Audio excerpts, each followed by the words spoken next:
It was funny because, you were the one that came up with the name, like I can't remember how you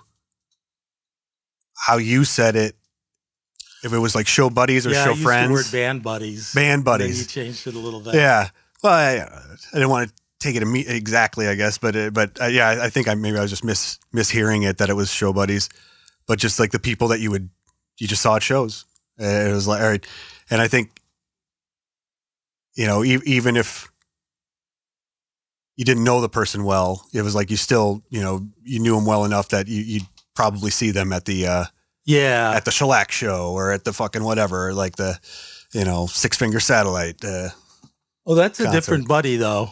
Yeah, well, no, it's a different buddy for every show. A show buddy. The show buddies are people you see at shows all the time. Yeah. A band buddy is actually the bands. Because Sure. If you see them once a year, you feel like you're friends with them. Yep.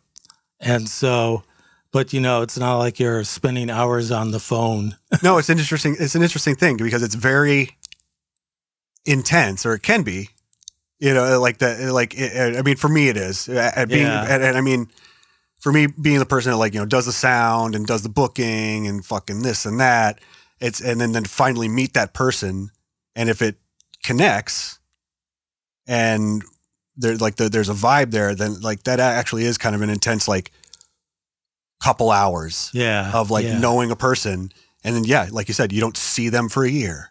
Yeah. And it is kind of strange like that. It's been nice with you. You've been popping up. Because with what you do, reading poetry before bands. Yeah. Everybody, this is Thax Douglas. Hi, this is the Show Buddies podcast. We're doing a little talk with Thax, and we're just talking about stuff that he does. He comes to Dubuque quite a bit and reads poetry before bands, and like we were saying, he actually came up with the idea of the name. I think he was talking about band buddies. I changed it to show buddies. Not exactly the same thing, but ish. And I guess my first question is Thax, when did you start writing poetry? Well, I did scribble a lot in high school. But where'd you grow up? Actually, where? I grew up in a suburb of Chicago called Woodridge. Okay. Yeah. Is that like west or south or? It is 30 miles southwest of Chicago. Okay, so like Aurora-ish, or even closer to Chicago or further? It's between Downers Grove and Naperville. Okay. Naperville and Downers Grove were both, they hadn't been suburbanized yet. So they were separate small towns of about 10,000 at the time. Okay. So in high school, you started to kind of write. Just, you said you're just scribbling, or you weren't sure if it was poetry or what you were trying to work it out. I did a lot of art that it wasn't very good. I think, as far as I don't remember. I scribbled a lot. I did a lot of tapes, weird tapes inspired by John Cage and stuff like that. Okay. Where, I would basically what people call DMXing nowadays, with the radio, or I'd find a piano somewhere and just bang on it and tape it. So you were doing musical stuff too, as far back as that, huh? Yeah, because I love music more than literature, but the real talent just wasn't there.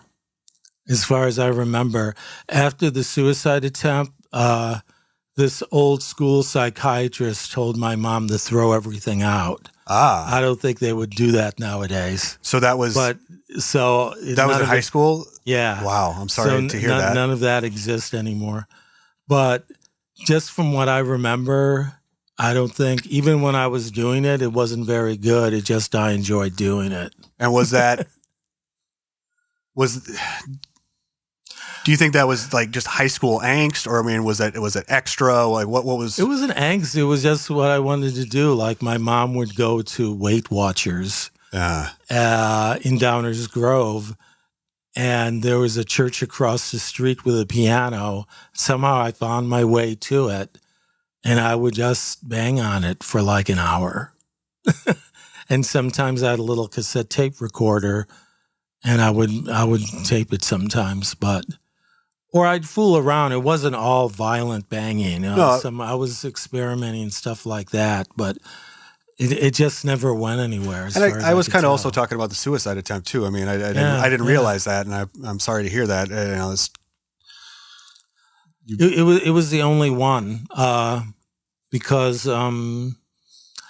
I was in basically a coma for 3 days. Oh my God! And I woke up.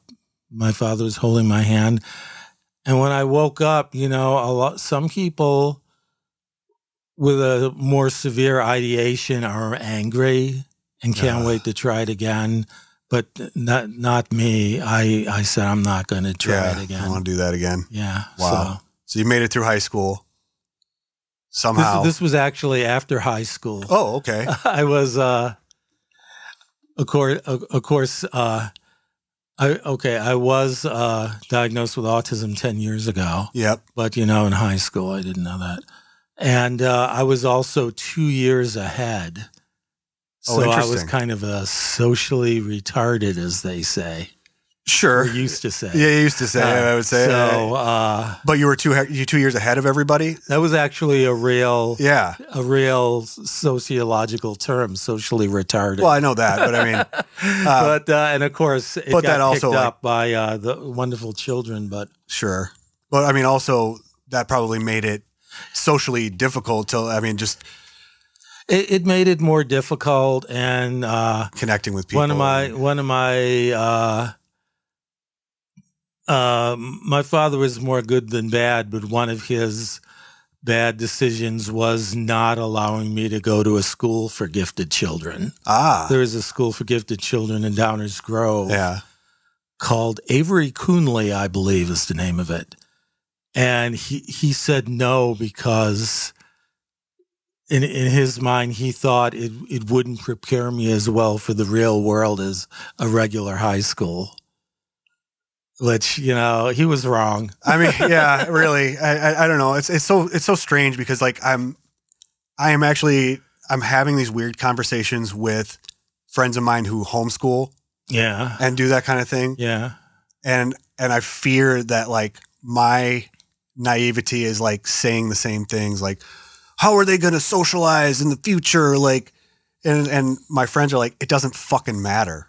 They'll figure it out. They're some of these kids, my friends' kids at least, are more adult than many adults. Yeah, because if it's usually if people are homeschooled, the people do it right.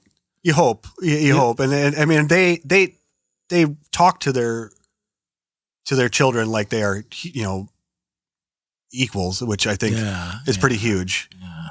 Yeah. For them at least, but yeah, I know personally for me, I was too much of a dickhead to even be considered for anything fun like that. They just, no, you're going to public school and that's it. And that's pretty much what happened. When did you move to Chicago? 88. 88. Who knows how long I would have, I was living with my parents, but my social life and my job were in Chicago. Okay. So I was in Chicago all the time from about 79 or so. Sure. So I was 20 years old. And I lived in Chicago from 88 to the end of 2009, basically. So from 79 to 88, you're just traveling back and forth. But I mean, when do you discover punk rock? When does that happen? Actually, it's pretty early, but I didn't have the revelation. Sure. For the thing is, my social life is,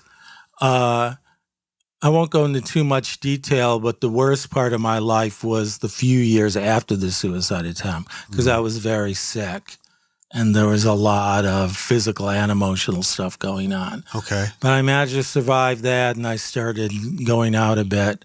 I managed to get a job in a hospital, and I was an admissions officer at a so-called welfare hospital, Wow. the University of Illinois at Chicago Hospital. Wow. You saw probably all kinds of crazy so I shit had there. that job for 10 years. There were one or two wild things. I guess I guess it's not an ER, or is it? Or was it? It was ER. Okay. Yeah. So, I mean, the only really wild thing that happened was once somebody accidentally brought a burned body to the ER, and it smelled pretty Holy fuck. terrible because it was burning burned to flesh. a crisp, Yeah. and it shouldn't have been brought to the ER. It should have gone to a special place for those bodies. That's They don't terrifying. even go to the morgue when they're like that. And the smell filled the entire place, and the patient smelled it and everything. Oh my God.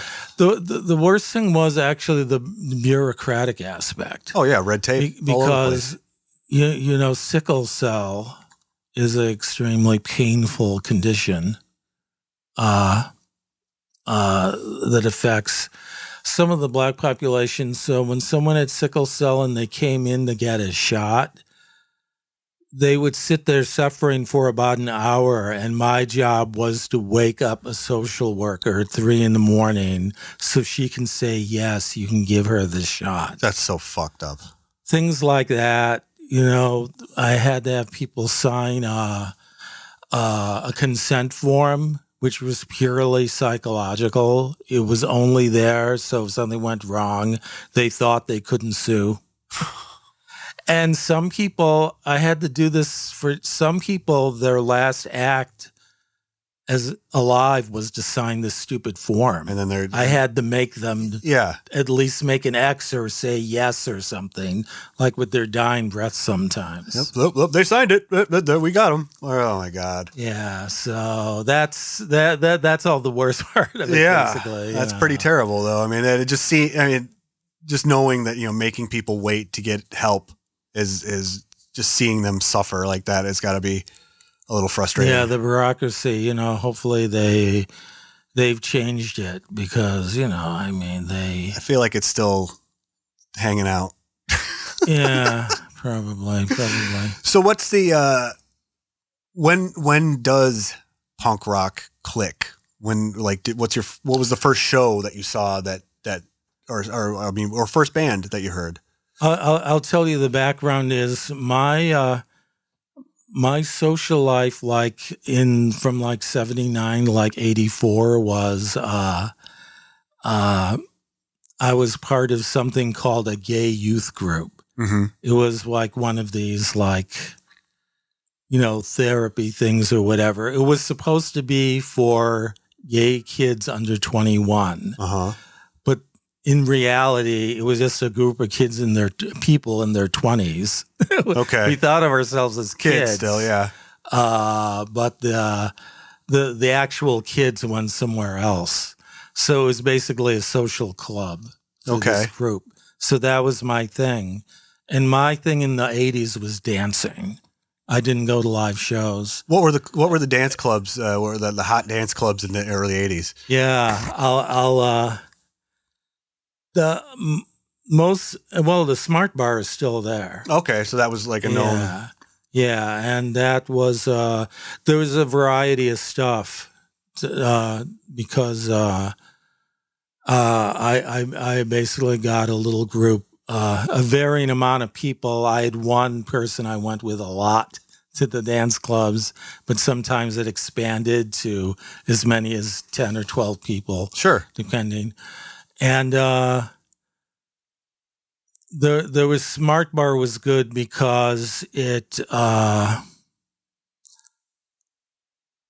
had what was considered underground music at the time. And that one is connected to the Metro, right? Yeah. Yeah. And now it's still surviving as a survival because some people, a lot of those bars survived as 80s nostalgia things, like Neo in Berlin. Those were two of them. and they closed down though eventually. But Smart Bar's still there, Still going. yeah. And it's a little different, but you did things like in '83, Blue Monday was really big. The song, yeah. Yeah, and this was pre-digital, but they used 2 or 3 turntables and managed to come up with a half-hour version of Blue Monday by just going back and forth. Well, that's kind of interesting. Like being able to, I mean, I don't think that was the first time that was ever done. Maybe with that song, but still, it's the development period of all of that, record flipping, DJing, all of that stuff too. So that would be interesting. That had to be kind of neat to just be watching things like progress, like almost before your eyes. Like you would think so, but I mean, to me, I just wanted to dance.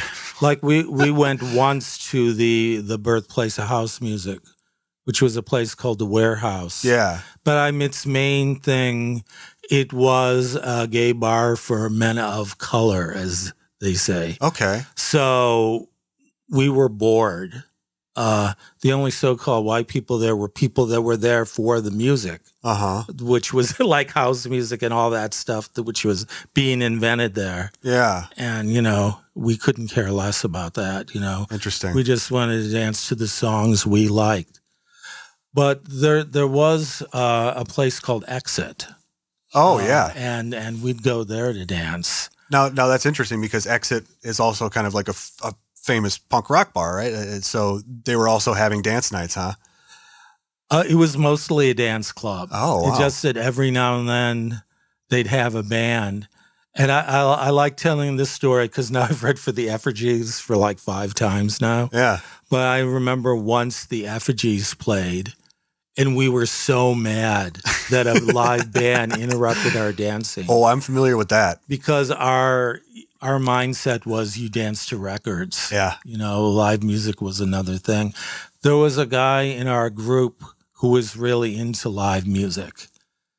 And I know he dragged us to a very well-known at the time Chicago band called Fill in the Blanks. Okay. Which was sort of a Blondie / Talking Heads knockoff. Sure. It was popular at the time.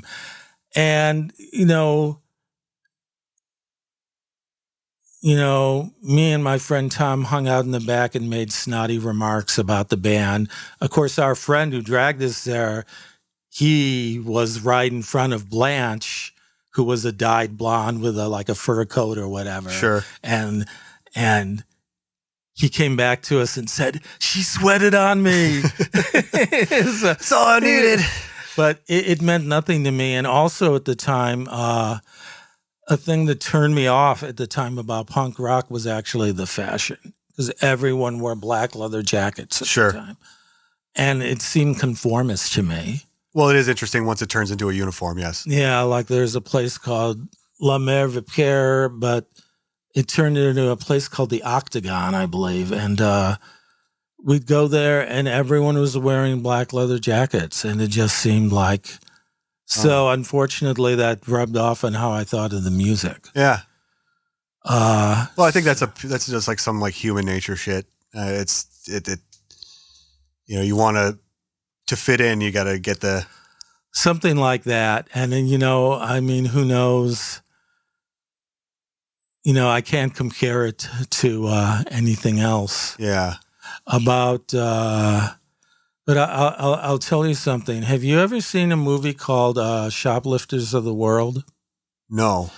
It is a movie about Smiths fans in Denver in the 80s. Okay. And that actually, I finally sort of became a Smiths fan because of that movie. It came out a few years ago. It's set in Denver, but that was my 80s. That's finally a movie where I thought that's what the 80s you identified was like with that, to huh? me. Okay. I will just check the that people out. in it. Wow. It's like because the punk world, the gay world, the art world, they were all very, very. They were like 3 triplets in one womb. Well, so I was wondering. That. I thought that that would make it easier to kind of like move within the crowds but maybe not right away. I mean, there was some overlap, and when we'd also go dancing to capital G gay bars, which were much more glamorous places at the time. mm-hmm.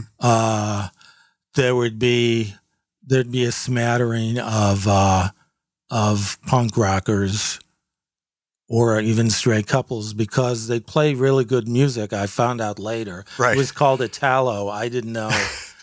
I didn't know all this stuff was Italian. I thought it was all made in L.A. or something. Right. So it's like Italian disco electronic. Yeah. Why can't I think of the guy's name? Did the Miami Vice stuff? Oh, that's a little different, but Giorgio Moroder would be is a good example of that. I think that's what I was looking for, but yeah. So that was what was getting played in like the more like mainstream gay clubs at the time. A little bit, there was also like a wide variety of gay clubs too. And I'm sure like top 40 some of them shits became all over, more trashy and pick up things. And well, when you say capital G, I didn't know what capital G gay meant. Right. What? Actually, it'd be capital D dance club would probably be more accurate. Fair enough. It would be more accurate. But it was heavily gay. But, the smart bar wasn't particular. It wasn't anything. Mm-hmm. It was just about the music. There was a place called the Paradise. It was a knockoff of a place in New York called the Pyramid. Oh, yeah. And it had 3 floors. And it was like the Pyramid was like a punk rock bar too, or like had one of the floors was, right? Maybe I don't know if the Paradise was or not. No, the Pyramid in New York. Pyramid, probably. Yeah, probably. I've seen some video footage from there or something. I'm assuming just from what I've seen, there's something different going on. Although one thing I really in Madison at that time there's a place called Club de Wash in Madison, and that's the precursor to the place that burned down. Yeah. The OK's correct. OK's, yes. But I mean, that sounds like fun because there was a gay bar in the basement and a punk rock club upstairs. Yeah. And everybody just went to both all the time. I mean, that sounds great. Yeah, that does actually. It's trying to take care of all the people who need it. It's like there probably wasn't a ton of places for everybody to hang out like that, especially in Madison.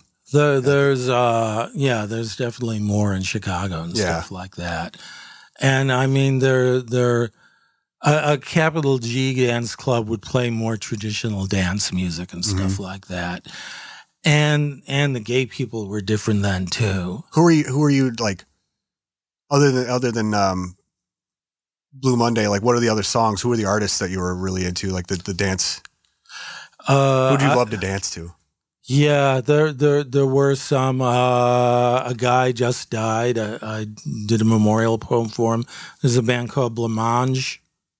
They had hits in England, not here.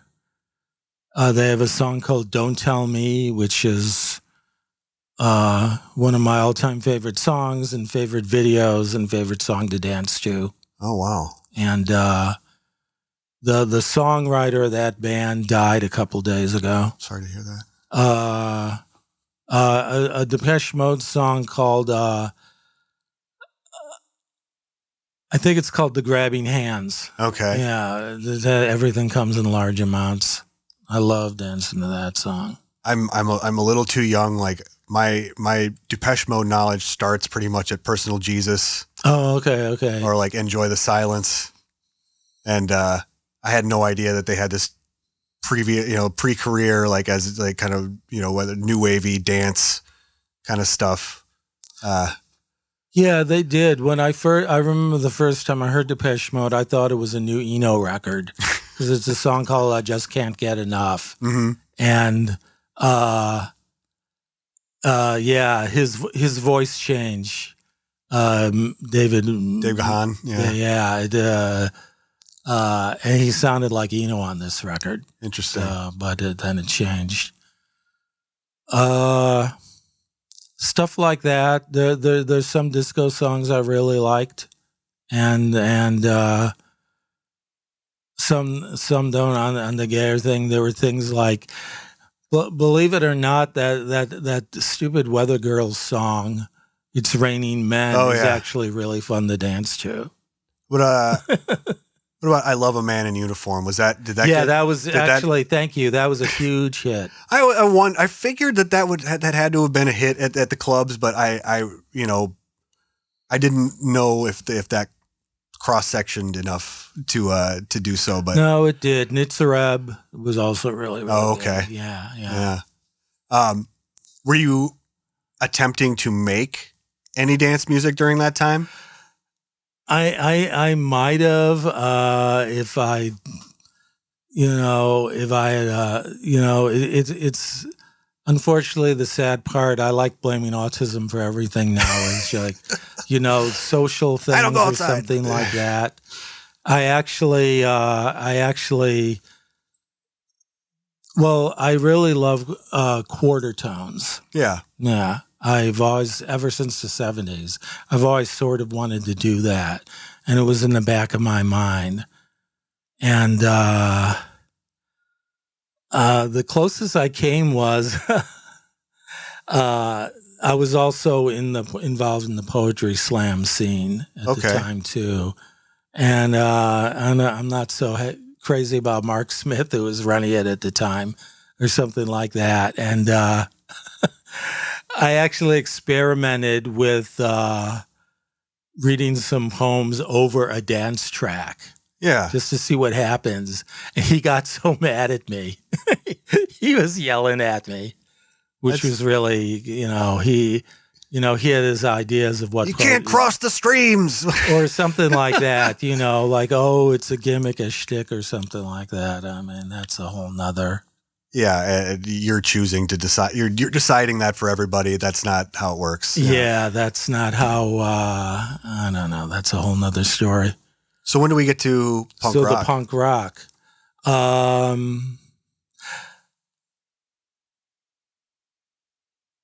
What finally did and live music. Yes. This is actually pretty easy because music was changing. Mm-hmm. And after 88, it got boring because it sort of became techno. And a lot of these clubs were floundering for a few years, playing techno music and stuff, or house music, and no one was really coming to these clubs.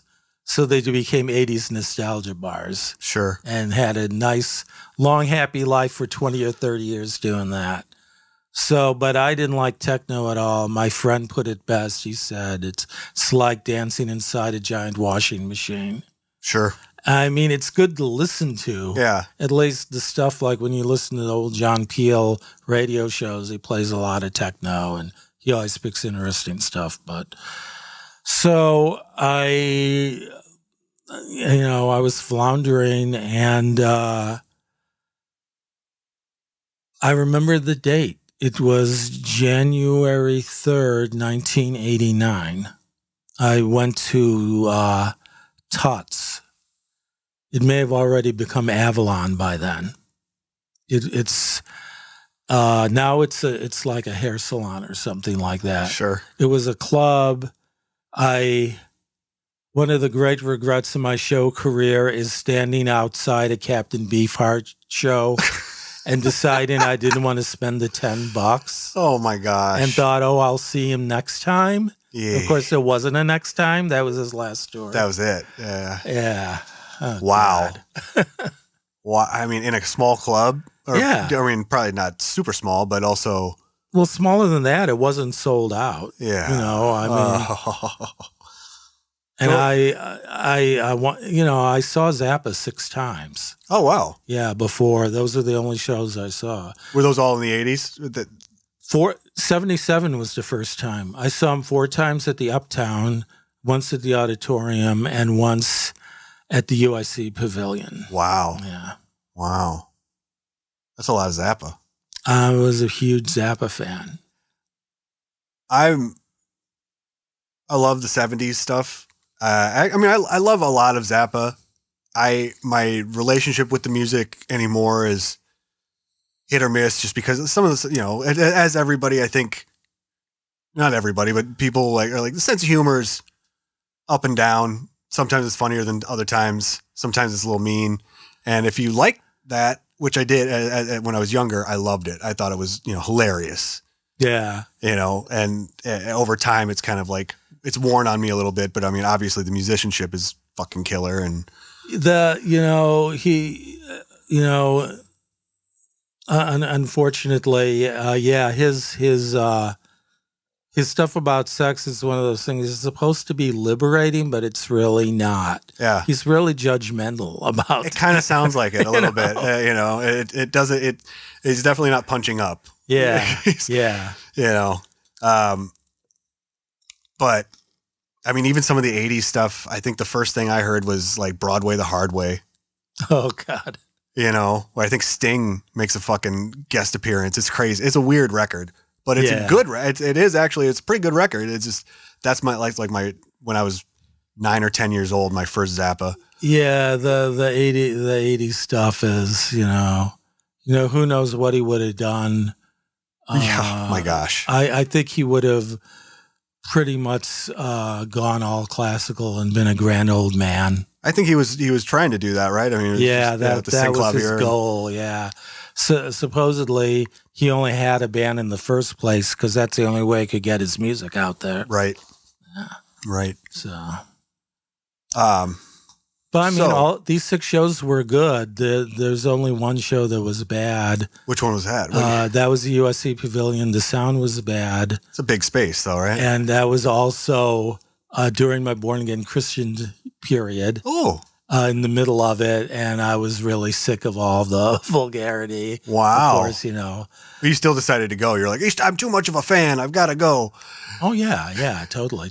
But that's the only time I walked out during the encore.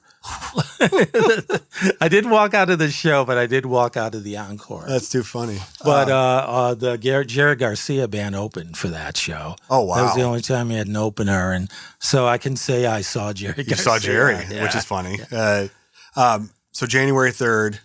January 3rd, I kind of wandered in just because you know how you do when you try something new? Yeah. Especially if you're floundering a little bit and you're looking for something new to do.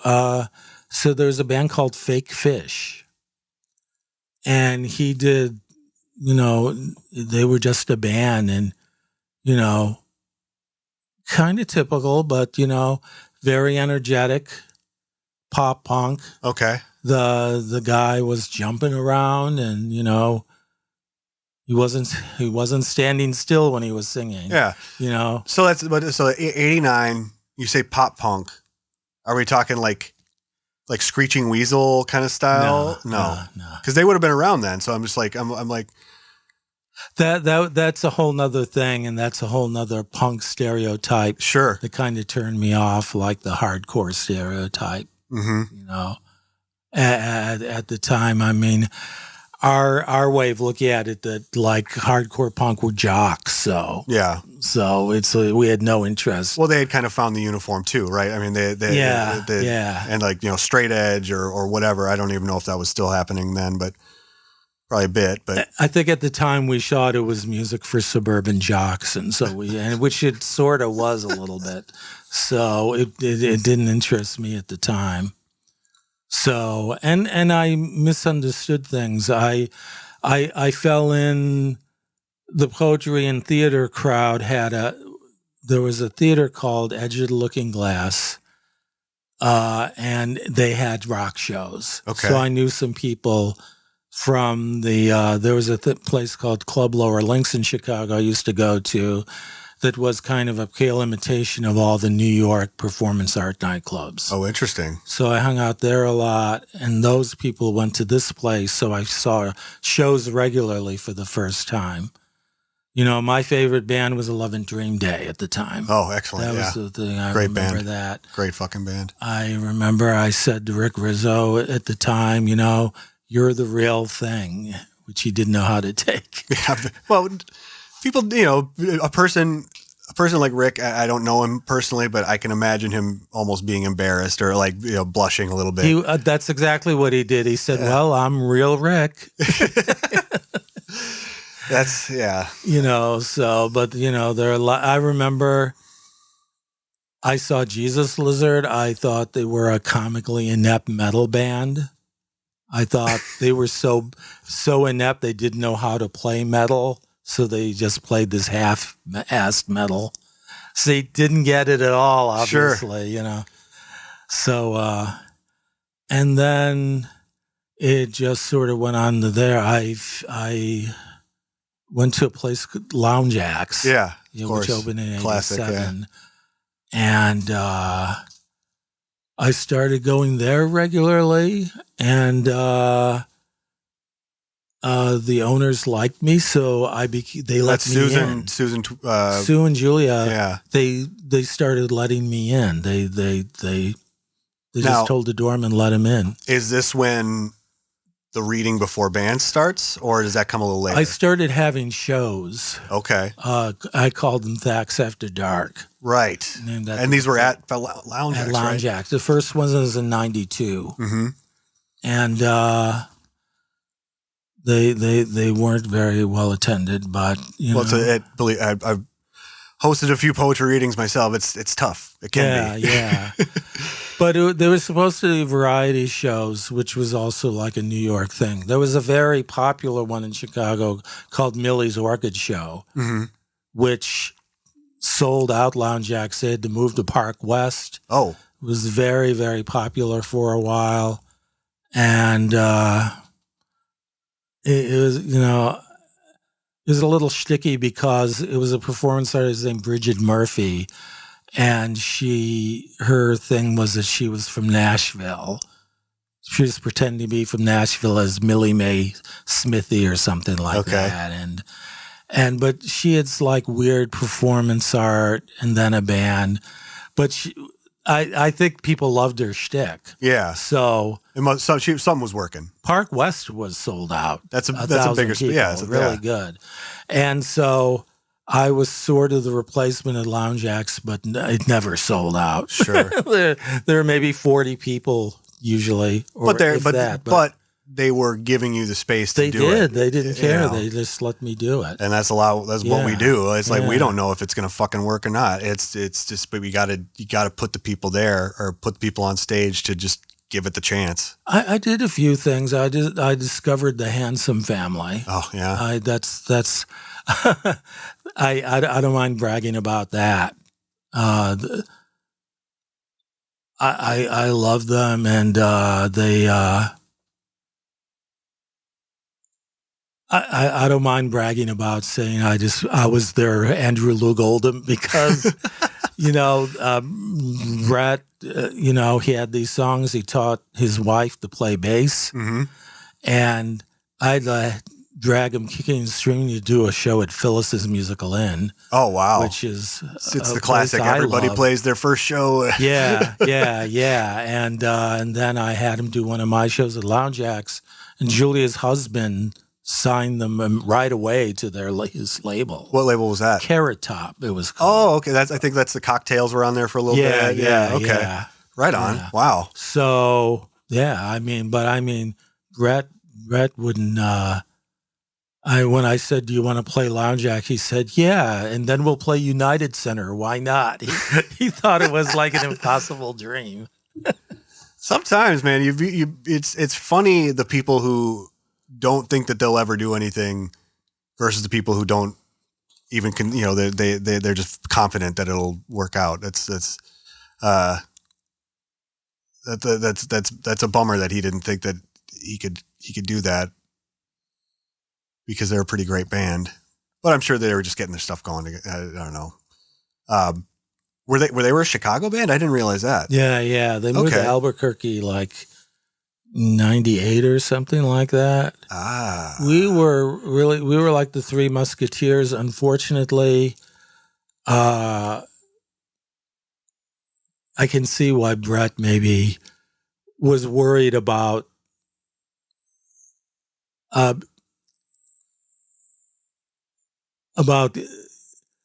you know how it is sometimes. One thing about mental illness is that Brett had a breakdown, and I think his band's starting to be successful kind of exacerbate, which happens sometimes. Yes. Unfortunately. Yeah. And unfortunately, one of my failings is I don't deal with mental illness very well. Right. And I wasn't there for him when he had his breakdown. Well, I mean, two people who are both, going through things probably aren't, unless it could be, I can see it being difficult for each other to be friends or to find comfort in each other if you're both like kind of freaking out or I don't know.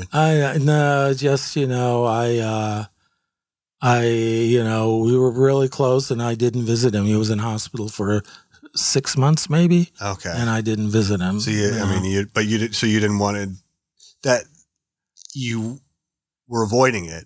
Mm-hmm, mm-hmm. And then they found somebody who did visit him. Yeah. And he became the friend, the third wheel of those guys. And, that's I can't blame them at all for that. Yeah. Oh, man. But it's unfortunate that it had to happen like that. Yeah, it's true. But we're still friends now. That's cool. So I've read for them fairly often over the years. And I saw that they had a song. I don't know if it was True Detective or. Right. Yeah. It was nice to see that, because I hadn't seen the name Handsome Family in a minute, so it was cool to see that. The Albini CD. Yeah. How did that come about? I was determined to put a record of some of these crazy monologues I was doing in the poetry scene. I wanted to do a spoken word record. I wanted to do it to a background of soft music. Mm-hmm. And there were these brothers called the Weedy Brothers who did really pleasant guitar duo stuff. And I was going to do it with them. And something happened. They moved away or changed their mind. Huh. So my friend Alan Jones, who had a band called End Result, does that mean anything to you? No, I've never heard of it. Oh, wow. That's your $1,000 Jeopardy question. Okay, I will check out End Result. They were on. It was one album. It was on Homestead. Okay, that sounds up my alley. All right. A noise band. What sort of hit was a cover of "Don't Sleep on the Subway," the Petula Clark song. Oh, okay. Yeah, and Dave Riley was in that band too. Bass player, right? Yeah, yep. Yeah. So. Alan suggested doing Steve Albini, and I actually knew about Steve way back in '82. Sure. Because my main dance partner, that's another punk rock connection. He could listen to WNUR because he lived on the north side. Oh. So you couldn't get it in the south side? It was only for Northwestern students? Or? Yeah, I couldn't get NUR. I did. There was a college radio station in a town called Romeoville, not far from where I lived. And I was driving around in the early 80s and I heard Scratch Acid. So actually, that was my punk rock moment. So it goes around. Okay. Where it really turned me on. I love the idea of driving around in the early 80s and hearing Scratch Acid on the fucking radio. I understand it's a college radio station. It still makes me feel good. And Romeoville is a town right out of Footloose too. So, yeah, totally. And it was, it never occurred to me to try to see the band or anything. No, But I remember I really loved them. And of course, I had no idea. It was the same person in this band I thought sucked the high heaven metal a few years later.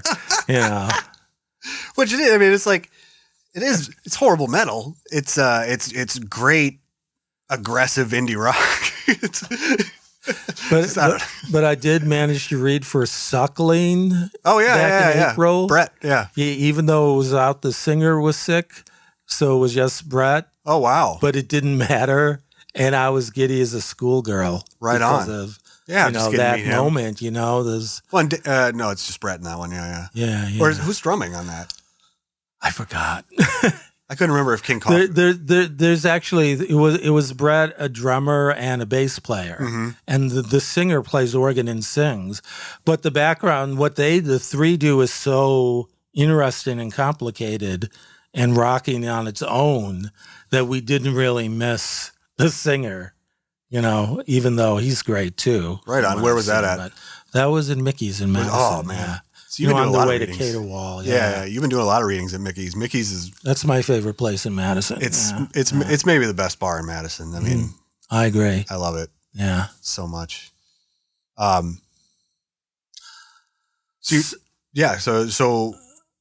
you got Scratch Acid. We're doing the Albini. Okay, that's it. And then and anyway, the guy the NUI listened to.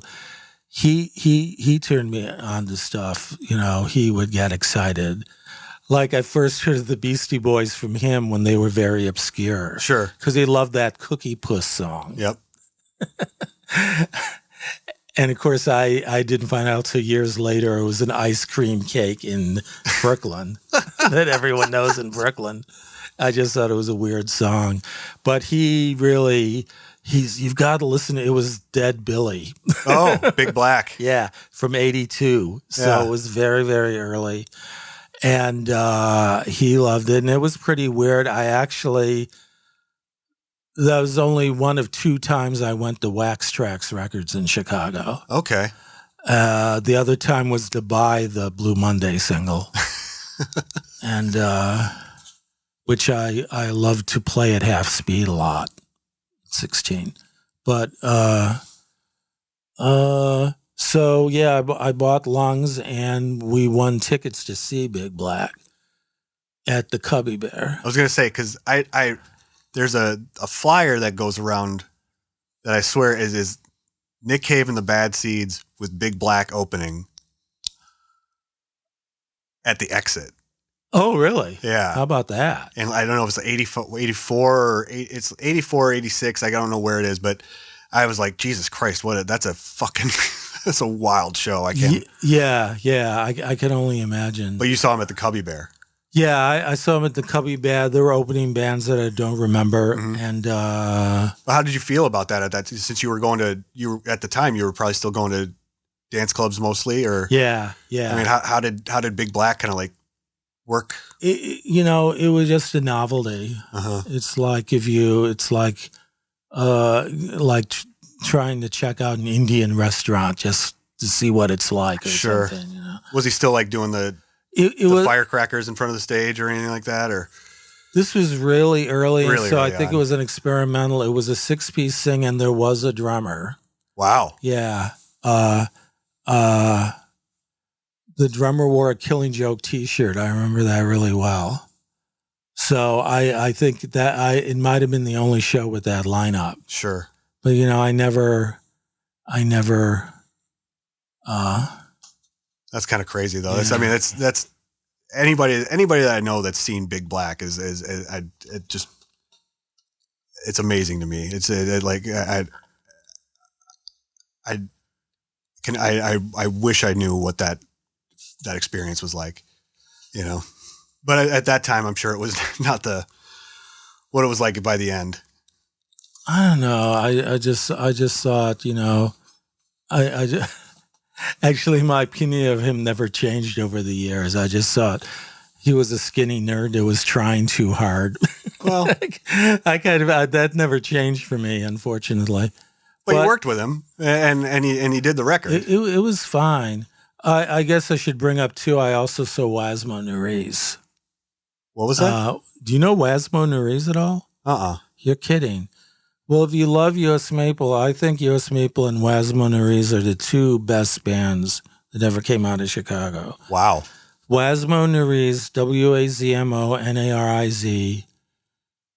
WAZMONARIZ, put out 2 records on IRS in 79 and 81. It's very, very weird stuff. Weird stuff. They made one video for a song called Iron on Courage. If you look at it on YouTube, it looks like total proto US Maple stuff. Okay. Yeah. Wow. It was great. I knew the drummer because he was part of this group of Zappa freaks I knew in the 70s. Which kind of ties it all together. So that's the only reason I went. It was at Gaspar's, which became Shuba's. Oh, wow. Yeah. And I didn't care. It was like seeing Fill in the Blanks or Big Black. I just didn't care. Mm-hmm. I also saw Henry Rollins at Metro because we won tickets. And I was so dumb, I thought he was the opening act. And I got bored and would go down the Smart Bar and I'd come up and he was still playing. And I said to people, when's the headline going on? So the show ended. Yeah. It was obviously an amazing show. I know it ended with him being nihilistic and going, nothing. It was this proto-grunge bass heavy stuff. So it was like Rollins band stuff. Okay. Yeah, I think was Kira in the band then? Or something. But it was and people were in reverent silence. And I thought, thank God that's over. And I was saying everyone was leaving. I said, wait, who was that? And people looked at me like I was nuts, which I was. That was it. I don't know. That kind of shows you where I was at. Well, in the 80s. It's nice that I think that's to keep that kind of like, I don't know if innocence is the word or nonchalance or about like, you know, what you're supposed to be paying attention to. And like, you're just kind of, no, I'm over here. Like I'm going to pay attention to what I'm into. Pretty much. I'm not sure why we went. And actually I remember seeing Steve Albini leaving that show in a state of ecstasy. Really? Yeah. That's interesting because I don't know if I'd ever. Because I think he's one of the people he loved to hate on later. Yeah. But, he looked like he'd just seen the Virgin Mary or something as he walked by me. Maybe he did. So, so Thax After Dark. Yes, and oh wait, and we wanted to let's go back to the Albini record because Alan Jones played noise guitar. You've heard the record, right? I have listened to it. Yes, thank you. So it's him, Dave Riley, set up the drum machine. That's all. He came along and he kept doing stuff I didn't like or fucking up. I just said, just play quietly. Yeah. And who knows, it might have been good, but at the time I didn't like it and I actually yelled at him and he left. And so it was just me and Alan and the drum machine that was used sparingly. But it was at that house and I think Steve is capable of magic. Yeah. Maybe 5% of the time or whatever. But I think my record is one of the records. I think he did a really great job. I mean, I've listened to it. It's interesting, you know, with the spoken word, with the music underneath. I mean, I probably can't put it on all the time, but it is cool to listen to. And it was neat that you guys did that. Absolutely. But that was probably it. You guys not feeling each other after that. I'm not sure why I'm not exactly sure why he did that. There was a delay in me paying him. Mm-hmm. And I finally did pay him off, but it took maybe 6 months. Yeah. But there are other bands that have done that. Like I read an interview with Thax where they said their first record with Albini, they did that. Sure. So I have no idea why I became one of his hate. It's pretty irrational. He just seemed to hate people almost at random, it seemed like. But it certainly wasn't anything personal. Right. And I mean, I think I don't know. I don't want to speculate too much, but I mean, there's definitely like a character show part of it that I think I don't know, enjoyed being the person who did that, who talked the shit. You know, it's something about it. Or he wouldn't have done it so much. You know, people can say like, "Oh, he just talked the truth," and it's like, oh. Even him himself, it came out. It was like I was kind of an asshole back then. It was pretty mean girlsy. I mean, some of the stuff that got back to me, I don't want to dwell on it too much, but I know he said things like, "I don't know, I can be friends of you if you like that guy," and stuff like that.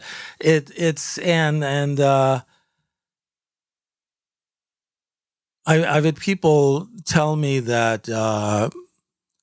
This attitude has disappeared from the rock scene, which is good. But the notion of coolness, the notion of a king of the scene, stuff like that, this is all 20th century. Like, you know, this idea, Steve Albini says this isn't cool. So I can't go to this show because he said, you know, that would be a serious thing in the 20th century. No, not so much. People don't care. I feel that. So the scene has improved in that sense, definitely. So whatever, I don't care. Many people love him. People I respect, like Tim Midyat, you know, absolutely, practically his best friend. I gotta respect that, you know. So and he did the record, and it did come out. It did come out, but I only started going to Chicago again after he died too. Yeah, because that kind of miasma of hate coming from him dissipated. So I felt that when I went to Chicago. It's why I stopped going to, and it's not there anymore. So I feel comfortable going. Interesting. But I feel like I might have. Steve was sort of a negative example. I feel like I would have been Steve Albini if he wasn't already Steve Albini, if that makes any sense. So he was, in a way, he was Steve Albini, so I didn't have to be. That's sort of how I feel about it too, a little bit. Oh my gosh. But the record, and now that's the record, and that's basically that. The shows, you know. I started doing these shows. There was always a band. The first band was Scott Ligon's band. It was called Dollface. Okay. And it was like a pop band or whatever. Scott, now he plays with Kelly Hogan. Oh, okay. And NRBQ. He's been part of NRBQ for like 20 years now. So, but he was like a teenager, and that was his first band, and that was basically their first show in a club. So that's basically what I did. So give bands that I like a show, like you want to play at Lounge Acts and people like that. Were you doing the thing where you were writing a poem to the band, or no? Okay, no, I did not. After the weird, hateful stuff that you know about from the Albini record, I wanted to do something more positive. I tried writing poetry portraits of people, but that got boring after about a year. I didn't start doing it for bands until 97. Okay. Who was the first band? It was a band called Amber Bug. It was one of the bands in my show. And they're from Oak Park. I have no idea what happened to them. They were obscure then, as now. And but I remember that name and I slowly, I think it was 3 or 4 months till I did my second one. So I didn't do it regular. I only did it at Lounge Acts basically during that last set of shows. Okay. Just before they closed. Right. Yeah. Yeah. And stuff like that. But that's a pretty good, like, if you're comfortable with asking bands to do it. Yeah. That's a good place to find bands. Good bands. Yeah. Totally. I read those calendars and I'm like, Jesus fucking Christ. I know. Just everybody, and some of them it's just like one show. It's like Silkworm and Girls Against Boys and Tar or something like that. You're like, what the fuck? Like, just crazy bills. Mm-hmm. Well, I know too. They're basically two rock stars that I always get very giggly and schoolgirlish around. And with the point where I giggle and say stupid things. One is Calvin Johnson from Beat Happening. The other one is Chris Spencer from Unsane. Okay. Those were both very important shows for me at Lounge Acts. Oh, wow. So. Wow. Yeah. And like. And this would that still have been Beat Happening, or would that have been like Calvin Johnson, like Dub Narcotic, or. This was Beat Happening. It was Beat Happening? Okay. Yeah. Wow. That's cool too. Calvin has always been Calvin.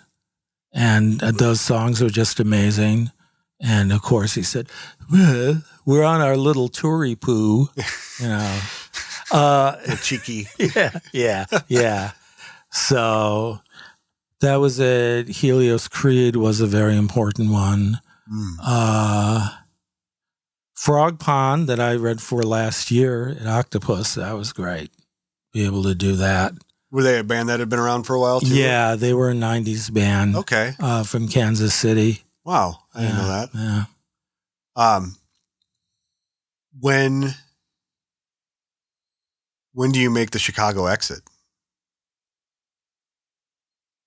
You mean me? Yeah. You don't mean the club? No. When do you leave? When do you decide to leave Chicago and do you go to Austin first or do you? I do. Yeah. I often 09. I have a crazy. I've told this story on the one other podcast I'm on and on the interview, but it's a crazy story. I had the hospital job from 80 to 90. 92 to 97, I had a job which the internet made redundant of typing synopses of radio commercials. Oh, okay. Because, for example, McDonald's would want Burger King's commercials. So they would buy them from the company I worked for. Okay. Which was called Video Monitoring Services. I would listen to radio tapes, type synopses of the commercials, tape the commercial, and that was it. That was my job. Interesting. I actually enjoyed it. Yeah. I mean, it seems easy enough, but it's also like it's not spying. It's like just providing them with the information so they can make a commercial similar. Or they want to see what their rivals are doing. Sure. Of course. I don't know why they couldn't just. That's the way it was then, and I guess the internet. Now you didn't have to do it. That company closed down a few years after I left. So you did that till 97, is that what you said? 97, yeah, and then I didn't have an income for 18 years after that, and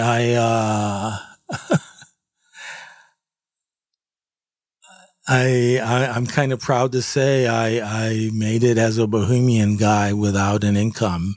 Bohemian poet without an income in Chicago. Wow. I think not drinking or doing drugs was the reason why I could survive. That's a that's a qualifier right there. Yeah. I mean, falling into addiction in pretty much any way probably could have fucked that completely up. Yeah. No, the weird story is I did finally move in with a poet friend of mine, and he was a pretty strange person, but I liked him anyway. And someday this story will become legendary because it sounds so goofy when I say it. Of course, I never. Did you happen to see the documentary about me? Called Thax? No, I have. I mean, it's been a minute. Because that came out before you moved, didn't it? Or did it come? It did. But the thing is, Shag, my roommate's not in it. It doesn't mention where I live or anything at all. Right. In that movie. And there's sort of like a reason for that because this is what happened. The whole period when I really did my Poems to Most in Chicago from 01 to 09, Mm-hmm. I was living rent free because I'm not sure I could afford this. I lived with a poet who was a weird guy and a hoarder and stuff like that. There's stuff all over. For some reason, I got enough money for several months' rent for him. Okay. I thought I'd pay him ahead of time.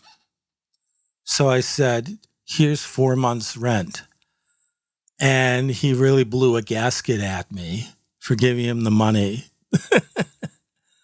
and said, he was yelling at me as if I hadn't paid the rent for 4 months. Okay. And he said, if you ever don't pay me rent, I'm going to kick you out so fast. And I was really furious because I just paid him a bunch of rent ahead of time. Okay. So I said to myself, all right, fuck you. Yeah. I'm not going to pay rent. Then you can kick me out. And a year went by and he didn't say anything. He was very nice. So as an experiment. How long ago? I gave him 3 months rent. I said, oh, here's some rent money. He yelled at me again. Yeah. So I stopped paying him rent. I lived there rent free for 8 years. I mean, there's very eccentric guy. Yeah, His signature poem was called Dark Bars, which he read in a very sepulchral voice. Like, it's about trying to pick up girls in bars. Okay. But he almost sounds like Lee Gross. Dark bars. Talking to girls in dark bars. It's like that. And I don't know. And then I found out later he had a bad romance and he drank himself to death. That's terrible. He chose to do it and consciously did it. So whatever, but that worked for me. So that's why I stayed in Chicago that long. But it's like things never change. And there were, part of it was the Albini aspect, part of it was my failings or whatever. But I never got a career in Chicago. I did my thing. Yeah.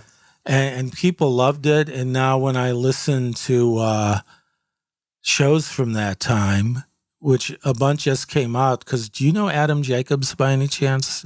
Chicago, does that mean anything two A's? to you? He recorded shows Okay. from 83 to about 15. Wow. About 10,000 shows. Yeah. And he donated them all to the Internet Archive. And about 1,000 are up now. They're going to all come out, including the Thax After Dark shows. Oh, nice. My vanity is really looking forward to that. Sure. But I introduced some of the poems on there, and I really get a nice round of applause. Well, yeah. But I never felt that. I felt it felt... and actually, I still have the same problem today. I mean, I apologize for audiences here in Dubuque. I mean, I don't know if they. Oh no, the audiences in Dubuque are great. That's no problem there. But what I'm saying is that it was obviously that audiences really liked, but I didn't feel that way. I thought, don't you, when there wasn't any actual support, like, don't you, if you're so legendary, doesn't somebody say to you, like somebody who actually runs a book publishing company or something, say, right? I want to put these out. Everyone knows you. Why do I put out a book of yours? It never happened for Right. whatever reason. It still doesn't happen. Yeah. But it's I don't know. I got really tired of it, and I had a friend named Tom Foote who used to live here. And he sent me a kind of drunken email saying he was going to open an art gallery. And he said, I have a job. Why don't you live in the art gallery? And you can take care of it. I just use it as an excuse. I just right away got down to Austin. Like, I'll be there. I went down to Austin. He actually was surprised I was there. He forgot he sent the email, but he said, "Oh, but I guess he really wanted it anyway." Because okay, great, you can live in there and just sweep up. So I lived there 14 months until he closed the gallery. Okay, and by that time, I was just, I didn't want to. I didn't feel like, I guess I was ready for some time off or whatever. So my mom had died, my dad was alone, and I just wound up staying with him. And that's when. And then about a couple of years after that, you contacted me, and I enjoyed my life with my dad a lot. I'm not sorry I did it. Well, no, I mean, it was the little bit that I saw of you two. I mean, it seemed like you guys got along, and really, like, I'm sure he appreciated. I hope he did the best thing a dad can do. He did love me. Mm-hmm. A lot of guys don't have that. They don't have a dad who loves them. They might. He wasn't a best friend type of dad. No. Which I don't miss because I can't imagine what it was like. But so we didn't really talk, but like we kissed each other goodnight at the end of the day. And back over the years, he was always there at important moments. Like when I woke up from the suicide attempt, he was holding my hand. Mm-hmm. I didn't get along with my mom. We had some bad arguments. And once I was going to throw a heavy ashtray at my mom. And I dropped the ashtray and I burst into tears and my dad hugged me. He was there at that moment. If he'd said like, fuck you, get away from me at that moment. Could have changed everything. Who knows what would have happened. Could have changed everything right there. So, yeah. That's huge, man. Having a person like hold you in that time, that's huge. Yeah, so that was good. I mean, his bad side is mostly things like telling me the wrong way to do things. And then getting mad at me and saying, no, you did it wrong. Yep. And then say, you do it like this. And it was a completely different way that was also wrong. Well, that sounds like some dad shit. And stuff like that. But, other than that, I mean, it was fine. And I think, when I see how other dads are sometimes, when I was in high school, my dad used to sing me awake, which now that I look back at it, at the time I thought it was mildly annoying. But now it's kind of sweet. Like, all right, I'll do this. He had a little song called, "Good morning, little Thaxter, good morning to you." And looking back at it, it seems so Norman Rockwell now. It seems so incredible that happened, So, yeah. Well, I mean, that's a better relationship than I, a lot of guys have with their dad, Absolutely. So, So I didn't mind. I liked having him to myself for a good 12 years or so. Mm-hmm. And then he went fairly quickly, like a couple of months. And then a few months after that, I started doing my thing again. Yeah. So you got because I remember having to pick you up. Yeah. So, but you started driving. I used to drive. What happened was in 91, after living in Chicago proper for 3 years, I realized I don't need a car. That makes sense. The traffic was so bad, there was actually a hindrance to have a car. Mm-hmm. So I got rid of the car, and I just didn't bother renewing my license. And I didn't renew it until 17. So that's why you had to pick me up. Yeah, which wasn't a problem, but then when you started driving, I was like, oh shit. Yeah. He's driving again. Yeah. And then all of a sudden I see you like popping up like, oh, he's over in Milwaukee and he's fucking like hitting up over to Madison and he's hitting more shows in, and I was like, okay, cool. It's been fun doing that, So you've been, I mean, it seems like Madison is the actually it's Milwaukee. I want to move to Milwaukee now. Oh, I mean, but you hit Madison quite a bit. I did, because it's right there. It's one of the reasons I stopped doing these poems. or didn't do them very often in the teens is I thought the music was bad. Well, indie rock. And I think so. I think, you know, like I was saying, when I left Chicago, the hot band was Twin Peaks. okay. And a lot of people agree with me with this. Well, yeah, that was the great band. I don't know how you feel about any of these bands. People like Mac DeMarco, Tennis, Mm-hmm. Sleigh Bells, Japanese Breakfast. Right. These are all bands that got big in the teens. They still tour. I think they're all terrible. I thought indie rock in the teens and commercial pop in the teens was terrible. I thought the whole decade kind of sucked in terms of music. So I didn't feel any. I mean, like if Austin had smoking hot, exciting, experimental, passionate rock bands when I lived there, I would have stayed there if I had to live on the street. Right. You know, I would have went, but it wasn't really like that. No. It was kind of watered down garage stuff. Like dominated by the industry too. I mean, or like coming in Austin's definitely one of those towns that's industry cities where you always feel like it's a business when you're seeing a band. Yeah. Yeah. Or if you're like even just like talking to anybody that's, you know, related, you're like, oh, is this an interview or is this like are we having like do I need to give you my card at the end of this? Like kind of thing. Like, yeah, I don't know. I think, okay, this is another thing I always repeat. I think what happened is this. Nirvana kind of ruined indie rock. Not their fault. Nirvana is great.